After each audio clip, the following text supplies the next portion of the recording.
Perdana Menteri Tan Sri Muhyiddin Yassin minggu lepas ada beri jaminan semua tuntutan Sarawak akan dipertimbangkan secara adil dan saksama selaras dengan Perlembagaan Persekutuan dan Semangat ME 63.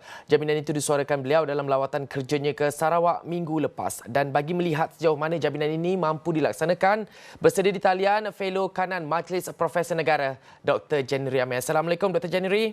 Waalaikumsalam. Baiklah Dr. January, 5 bulan berlalu selepas mesyuarat khas MA 63 dibentuk dan berdasarkan progres masa, adakah tuntutan ini mampu dipenuhi atau dimuktamadkan sebelum pilihan raya umum ke-15, Dr. January? Tan Sri Muhyiddin dan PN tidak punya pilihan.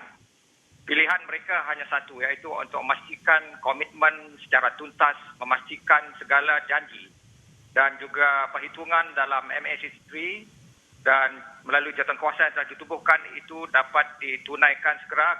Kalau tidak, ini akan menjadi isu duri dalam daging yang akan menghambat PN dalam pilihan raya umum yang akan datang. Jadi yang paling penting sekarang ialah segala janji yang telah diberi kepada rakyat Sabah dan Sarawak harus ditunai tanpa melengah-lengah lagi, kerana harus kita akui bahawa isu ini merupakan isu yang sudah sekian lama tertunggak. Isu ini sudah dibincangkan sejak zaman Barisan Nasional lagi dan kemudian diambil alih oleh PH dan kini di bawah PN. Jadi berdasarkan apa yang telah dilakukan oleh Perdana Menteri, saya percaya dengan komitmen yang telah ditunjukkan termasuk melalui jawatankuasa yang ditubuhkan dan juga perundingan-perundingan yang banyak telah dilakukan serta mewujudkan satu kementerian khas iaitu Hal Ehwal Sabah dan Sarawak.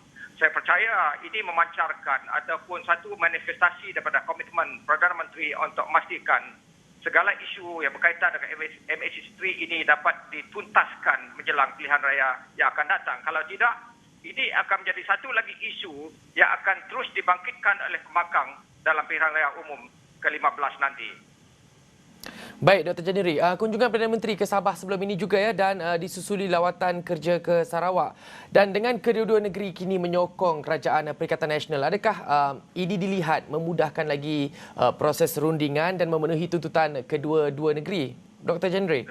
Dengan Sabah dan Sarawak berada dalam satu platform yang sama, satu suara, satu nada, satu gerak dan dengan jalinan hubungan yang baik dan harmoni, saya percaya bahawa tidak ada sebab untuk kedua-dua pihak iaitu Kerajaan Negeri dan Kerajaan Persekutuan untuk tidak memastikan kejayaannya. Jadi melangkah ke hadapan, saya percaya dengan adanya kerjasama yang utuh dengan segala komitmen yang telah diberi oleh Kerajaan Persekutuan di bawah kepimpinan Perdana Menteri, saya percaya bahawa segala apa yang telah dibincangkan itu akan dapat diselesaikan dengan baik. Apatah lagi berdasarkan apa yang telah dipersetujui dan juga dicapai setakat ini, ada 5 bidang utama yang telah pun dipersetujui dan ini sebenarnya sesuatu yang melegakan. Tapi tinggal sekarang ialah isu-isu lain yang berbangkit khususnya berkaitan dengan geran peruntukan tentang status Sabah dan Sarawak dan hal-hal lain yang berkaitan. Kerana kalau tidak, saya percaya bahawa ini akan menjadi terus membelenggu Kerajaan Perikatan Nasional.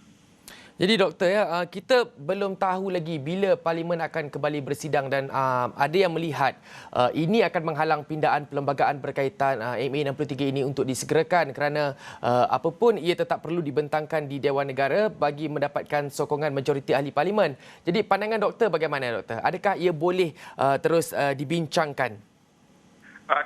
Isu-isu berkaitan dengan MA 63, isu tentang status Sabah dan Sarawak tidak harus dihentikan. Ia harus terus dikupas, harus diperincikan, harus dibincangkan dan harus dilihat apakah jalan keluar terbaik untuk memastikan segala usaha ini dapat diselesaikan dengan sebaik mungkin bagi memastikan kedua-dua belah pihak iaitu Sabah, Sarawak dan juga Semenanjung Malaysia itu Kerajaan Persekutuan dapat bersetuju dengan apa-apa saja. Kerana kita tidak mahu, saya nak tegaskan, Sabah dan Sarawak tidak mahu lagi isu ini terus dilewat-lewatkan kerana ini sudah terlalu lama. Kita sudah letih mendengar segala janji, semacam satu rekod yang sudah pecah, yang broken record dan yang kita nak lihat adalah komitmen dan keinginan dan hasrat dan upayaan mereka untuk pastikan segala yang terkandung dalam MH3 ini dapat ditunaikan kerana inilah sebenarnya aspirasi generasi pejuang pada tahun 1963 ingin melihat Sabah Sarawak dapat berdiri sama tinggi dengan Semenanjung Malaysia. Jadi Dr. Janiri, memang sememangnya rundingan di antara Perdana Menteri Tan Sri Muhyiddin Yassin dan juga berkenaan dengan tuntutan Sarawak ni perlu disegerakan. Betul, Dr. Janiri? Ya, memang betul. Saya percaya ketika GPS juga bersetuju untuk mendukung atau menyokong Perdana Menteri tempoh hari ketika berlaku krisis politik ini, saya percaya merupakan salah satu tawaran atau deal yang telah diminta oleh Sarawak. Kalau tidak, saya percaya beliau tidak akan mendapat sokong padu. Jadi ini merupakan masa terbaik untuk Perdana Menteri Perikatan Nasional untuk menunaikan segala janjinya. Kalau tidak, ini akan menjadi satu lagi belenggu yang akan mengheret mereka ke dalam kancah masalah dalam pilihan raya akan datang. Baiklah, itu dia tadi. Terima kasih sekali lagi Dr. Janiri Amir, Fellow Kanan Majlis Profesor Negara atas perkongsian tersebut.